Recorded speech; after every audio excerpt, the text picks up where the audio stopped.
But if you had to bet one team and it's not Georgia, who would you bet? Oh, and it's I not Georgia? I know you're going to go Georgia, and so I'm taking them away. You know what? I actually would take your Irish at 14-1. I think do it. I think they're the best bet on the board. So something I learned peanut butter and jelly time. Though. Something I learned a long time ago from our guy Ken Barkley, who's on You Better You Bet, is when it comes to college athletics, you don't get worse and win the national championship, right? You just don't. So if your team was great last year and you're not going to be as good the next year, then you're not going to win the title. So that knocks out Ohio State and then knocks out Oregon for me. I do not think those teams are going to be as good this upcoming year as they were last year.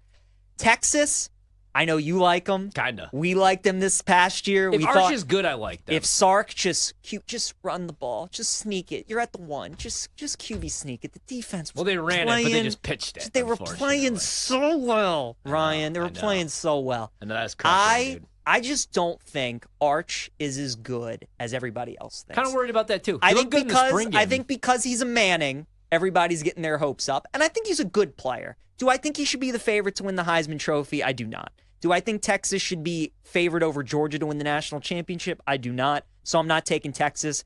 I mean, Penn State, really? Really? Is James Franklin still the head coach of Penn State? Honestly, if it was anybody other than James Franklin, and I'm not even a big James Franklin hater, it's just James Franklin is who he is. Like, okay, so James Franklin to me is, and I don't want to lose any sponsors. I do love you, Cheesecake Factory. But James Franklin to me is the Cheesecake Factory. It's good. You got to elaborate. It's safe. It does the job, and that's what James Franklin does. He beats all the teams he should beat. He just can't beat Ohio State, Michigan. Well said.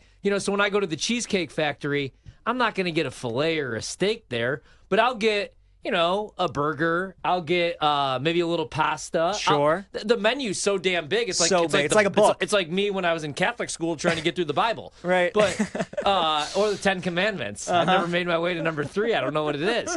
But you go to Chicago Cut, Morton's, wherever your favorite restaurant is, Peach. Our spot. Where do we go now? Oh, medium rare. Medium rare. Boom. Right there in Bethesda, Maryland. Mm-hmm.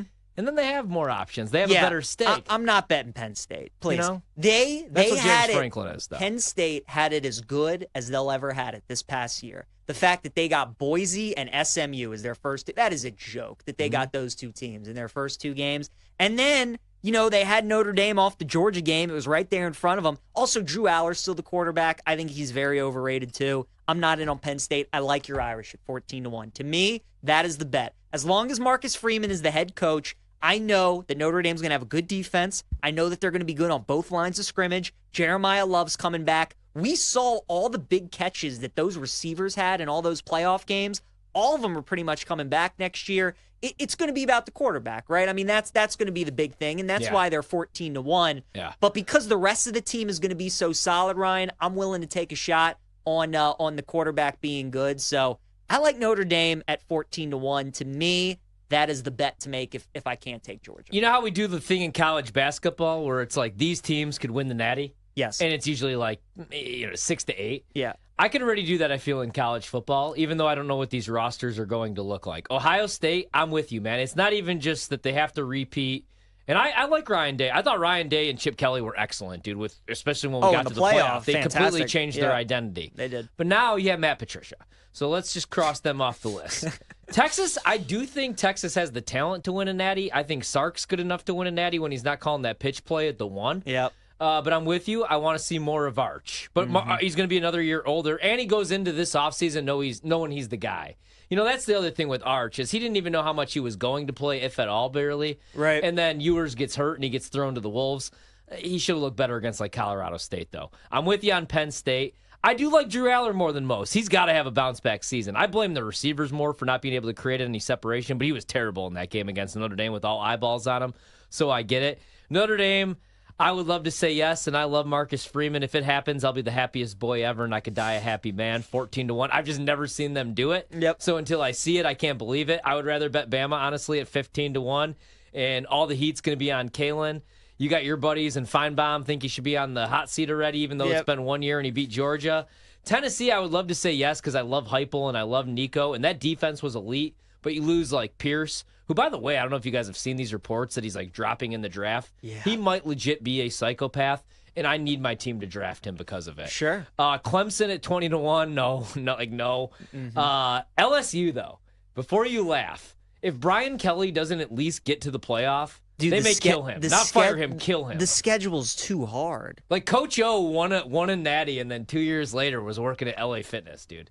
Yeah. Like just why is he always just walking on the? I mean, I know why. Sure, he's just always on the beach with no shirt, just like talking like always. Yeah, just like talking to girls because he can. It's weird though. I mean, it's Coach O. I'd be like, all right, piss off, Coach O. After a while, but I think that's like where I would draw the limit right there. Yeah. Ole Miss with Lane is never winning. No. Sorry. If Never. they couldn't do it with this year's team. Dude, LSU's schedule, they're at Clemson, home against Florida, at Ole Miss, home against South Carolina, home against A&M, at Bama, at Oklahoma. They have to lose 2 of those games. That's not happening. I don't know. I don't think it's as bad as it sounds right now. Ryan, look, maybe they win one of the games at Clemson, at Ole Miss, and at Bama. Maybe they win one of those. You think they're running the table at home against Florida, A&M, and South Carolina? I don't know. Yeah, I don't know. I don't know, dude. I don't know. I don't think so. That defense has not been good the last 2 years. It was way better this past year. Yeah. Look, they're always going to have elite receivers. Nussmeier's back. He's going to be one of the better quarterbacks in the country. I just think their schedule's too tough. Well, I think Brian Kelly stinks too. I would bet them over 8.5 wins minus 130. Though. Yeah. If they don't go 9-3 in the regular season, Kelly's gone. And I know the defense hasn't been good. And also, he's been able to like revamp the coaching staff 2 years in a row now, too. I'm not a Brian Kelly guy. I cheer against them. I just have a weird feeling that they might be all right. Look, the value, I think, in college football national championship futures is honestly whatever Big 12 team you think is going to make the playoff. Arizona State is the favorite. They're 90-1 to win the Natty. I love Kenny Dillingham, but no Scadaboo now. And I know he's only a running back, but you watch those games, right? Dude. Was he only a running back? No. He's like throwing up and dying on the sideline, but again, throwing his helmet. But the way that the college football playoff is designed, if ASU wins the Big 12, they're most likely going to get a top 4 seed, right? Yep. And we saw how they played Texas. I mean, they were a big dog in that game, but they could have won. They went to overtime. So I just think getting those crazy prices on the Big 12 team, like you can hedge, you can find a way to kind of work around that a little bit. Instead of just betting like somebody to win the conference in the Big 12, why not just bet that team to win the national championship? Like good point, actually. Instead of betting Arizona State at like plus 250 to win the Big 12, just bet them 90-1 to win the Natty. It probably won't happen, but you're going to be 3 wins away from it happening, and then you get yourself some nice hedge opportunities. That is a good point, man. They're 90-1. I'm going down the list right now, too, just to take a little look-see here at who else I would even consider. Kansas State 125-1. Can Avery Johnson throw the football? Because I was also looking at his Heisman odds, man. And he's exciting as hell, but tough watch throwing the football.